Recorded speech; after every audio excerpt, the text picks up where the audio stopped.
All my dear students of Odisha, I am immensely happy for your overwhelming support to my YouTube channel APN'S. आपण माने बहुत मात्रा रे मते अनुरोध करछंती जे डिक्शनरी रेफरेंस स्किल टाको मो वीडियो रे मु स्थान देबी एवं से संपर्क रे आलोचना करिवि तेनु आज रे वीडियो रे मु आपण माननकु पुंखानुपुंख भाबे जो 5 मार्क रो क्वेश्चन आसुची +2 एग्जामिनेशन रे डिक्शनरी रेफरेंस स्किल संपर्कित ताहाकू वर्णना करिबाकू चाहूची एवं मु आशा करछि आपण माने निश्चित भाबरे लाभवान हेबे। धन्यवाद। बंधुगण, डिक्शनरी रेफरेंस स्किल बा डिक्शनरी व्यवहार संबंधित 5 मार्क विशिष्ट एक प्रश्न युक्त 2 परीक्षा प्रश्न पत्रर एक नियमित प्रश्न अटे। प्रिय छात्र छात्री माने मने रखंतु one word can have many meanings. भिन्न भिन्न प्रसंग रे बा भिन्न भिन्न परिप्रेक्षी रे गोटे शब्दर अनेक अर्थ होई पारे।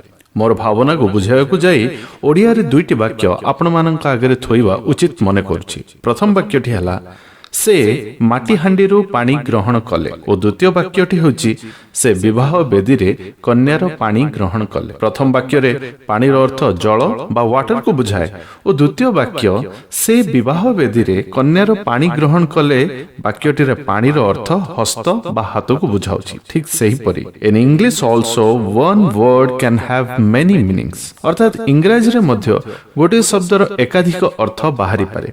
तेबे आपण मानक मनर प्रश्न आस्तुबो डिक्शनरी रेफरेंस स्किल सह एही भूमिकार संपर्क कोन? बंधुगण, one word can have multiple meanings and sensing the right meaning for a particular sentence is what you have to do in a dictionary reference skill based question. सरल भाषा रे कहबा को गले डिक्शनरी रेफरेंस स्किल रिलेटेड प्रश्न रे परीक्षार्थी बा परीक्षार्थिनी को सम्मुख रे गोटे निर्दिष्ट शब्द को नै 2टी विभाग रे किछि तथ्य अवतारण करा जाय थाए। प्रथम विभाग रे सही निर्दिष्ट शब्दर संभाव्य 5 गोटी अर्थ बा मीनिंग्स गुड़िकर तालिका प्रदान करा जाय थाए और द्वितीय विभाग रे से निर्दिष्ट शब्द को व्यवहार करा जायथिबा किछि सेंटेंसेस बा वाक्य गुड़िकर तालिका रहि थाए। एबे परीक्षार्थी माननको प्रदत्त अर्थ माननको सहित उपयुक्त वाक्य गुड़िको mail कराइबाकू होइथाए। In short, we can say it is just like matching column A and column B type questions. आपण माने क स्तंभ और ख स्तंभ मिलेबा परि प्रश्न गुड़िक संपर्क रे आगुरु अवगत थिबे। ठीक सही क स्तंभ और ख स्तंभ मेलक प्रश्न परि एही प्रश्न गुड़िकर रूपरेख होइताय। तेणु ए प्रकार प्रश्न गुड़िक अति सहज बोली मु भाबे।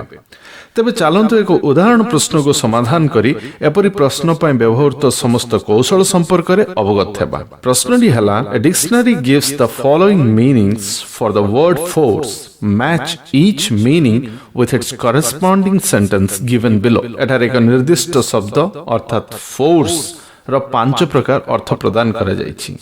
एही अर्थ गुडी को A B C D E नाम रे नामित करा जायछि और सही परि प्रत्येक प्रकार अर्थ सकासे गोटे गोटे करी सर्वमोट 5टी वाक्य मध्ये प्रदान करा जायछि।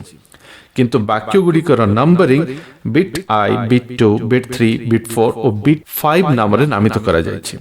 वर्तमान प्रत्येक अर्थ पाई उपयुक्त वाक्यटी को चयन करी अर्थ और वाक्य गुड़ी को मिलाइबाकू पड़िबो। वर्तमान चलंतु देखिबा प्रदत्त प्रश्नर उत्तर पाई दिया जायथिबा अर्थ और वाक्य गुड़ी को कौन कौन अटंती। प्रथम मीनिंग जहाको ए बोली नामित करा जायछि ताहा होछि कंपेल। कंपेल रो अर्थ होछि काहाको किछि गोटे करिबा पई बाध्य करिबा। बी द्वारा सूचित द्वितीय मीनिंग टी होछि come together in order to achieve a common aim। एही इंग्रजी अभिव्यक्तिर ओडिया अर्थ हेबो गोटे साधारण लक्ष्य हासिल सकासे हाथ मिलेबा बा एकाठी हेबा। सेही परि सी रे लिखा जायछि फिजिकल स्ट्रेंथ और पावर, अर्थात शारीरिक बल बा क्षमता। 4 नंबर बा डी रे दिया जायथिबा अर्थटी हला wind, rain or other natural elements। एहार Odia मतलब हला पवन, वर्षा किंबा सेही परि प्राकृतिक तत्व गुड़िक। सभा शेष अर्थ जहा ई अक्षर रूपे सूचित होइछि ताहा होछि try very hard not to show any emotion, अर्थात निजर आवेग को प्रकाश न करिबा पय गभीर प्रचेष्टा करिबा। वर्तमान चलंतु हमकु केउ 5टी वाक्य दिया जायछि। बिट आई रे दिया गला the soldiers took the prisoners away by force, अर्थात सैनिक माने बलपूर्वक बंदी मानकु नै गले। बिट 2 रे दिया जायथिबा द्वितीय वाक्यटी होछि he forced back his tears in the presence of others। एहार अर्थ होछि से अन्यମାନଙ୍କ सम्मुखरे निजर अश्रुको चापी रखिले। बिट 3 रे दिया जाइथिबा वाक्यटी हला he forced me to do it. एहार अर्थ हेउछि से मते एहा करिबाको बाध्य कले। चतुर्थ वाक्यटी जहा बिट 4 रे दिया गला ताहा हेउछि the two firms joined forces to win a major contract। अर्थात गोटे प्रमुख लक्ष्य साधन निमंते दुईटी प्रतिष्ठान सामिल हेले। शेषर थिबा बिट 5 रे उल्लेख थिबा वाक्यटी होछि man always fights against the forces of nature। अर्थात मनुष्य सर्वदा प्रकृतिर शक्ति विरोध रे लड़िछि। समस्त 5टी वाक्य रे फोर्स शब्दर व्यवहार करा जाइछि किंतु प्रति वाक्य रे फोर्स शब्दर अर्थ रे भिन्नता रहिछि। वर्तमान प्रत्येक वाक्य को अनुध्यान करी फोर्सेस शब्दर अर्थ निरूपण करिबाको होइथाय। ताहापरे मीनिंग्स तालिकारु उपयुक्त अर्थ को चयन करी मेल करिबाको होइथाय। चलंतु प्रथम वाक्य को ब फर्स्ट सेंटेंस को जिबा। बिट आई रे दिया जाइथिबा प्रथम वाक्यटी हला The soldiers took the prisoners away by force। अर्थात सैनिक माने बलपूर्वक बंदी माननकु नेई गले। एठारे बाय फोर्स शब्दर अर्थ कदापि प्राकृतिक शक्ति को बुझाए नाही। तेणु डी रे प्रदत्त मीनिंग विंड रेन और अदर नेचुरल एलिमेंट्स कदापि सठिक उत्तर हेबो नाही। तेणु एही ऑप्शन को बाद देई अन्य ऑप्शन गुडी को कथा चिंता करिवा। सेही परि बिट वी अर्थात बिट 5 रे प्रदत्त मीनिंग रे कहा गला try very hard not to show any emotion. अर्थात निजर आवेग को प्रकाश न करिबा पय गभीर प्रचेष्टा करिबा। एही अर्थ मध्ये उपयुक्त जणा पड़े नाही। तेणु एही ऑप्शन को मध्य रिजेक्ट करा जाऊ। जानी रखंतु dictionary reference skill based question रो उत्तर निर्धारण कला बेले बेखाप बा बेठिक ऑप्शन गुडी को प्रथमे रिजेक्ट कर देबा द्वारा उत्तर अनुशीलन करिवारे सहज साध्य हुए। आपण मते प्रश्न करि पारंती आरंभरु गोटे गोटे मीनिंग को परीक्षा न करी मु काहे कि बिट 4 और बिट 5 रिजेक्ट करिबा आरंभ कली। एहार कारण होछि निश्चितता बा प्रोबेबिलिटी। बिट 4 और बिट 5 रे दिया जाइथिबा मीनिंग को देखु देखु मु श्योर होई पारली कि एई दुईटी मीनिंग प्रथम वाक्य पई उपयुक्त नुह।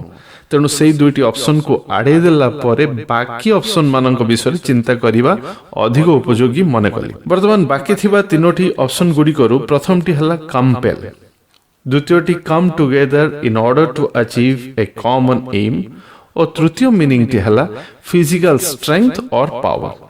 प्रथम वाक्य the soldiers took away the prisoners by force पई एही तीनोटी बळग ऑप्शन मध्यरु तृतीय विकल्पटी अर्थात सी रे थिबा फिजिकल स्ट्रेंथ और पावर उपयुक्त हेबो।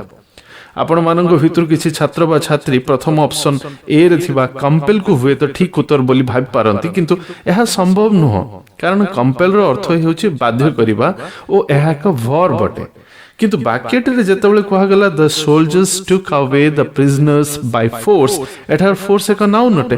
तेनु वर्ब रो मीनिंग को फिट करिबा भूल हेबो। तेनु एहार सठिक उत्तर हेबो सी अर्थात फिजिकल स्ट्रेंथ और पावर। सेही परि द्वितीय वाक्य he forced back his tears in the presence of others क्षेत्र रे फोर्स शब्द रो अर्थ डी नंबर रे दिया जाइथिबा अर्थ try very hard not to show any emotions समान हेबो। कारण he forced back his tears in the presence of others अर्थ हेउछि से अन्य मानक सम्मुख रे निजर अश्रु को चापी रखिले। सेही परि तृतीय वाक्यटी हेउछि he forced me to do it. एहार अर्थ हेउछि से मते एहा करिबा को बाध्य कले। एठारे ए रे दिया जाइथिबा कंपेल अर्थटी उपयुक्त हेबो। चतुर्थ वाक्यटी हेउछि the two firms joined forces to win a major contract.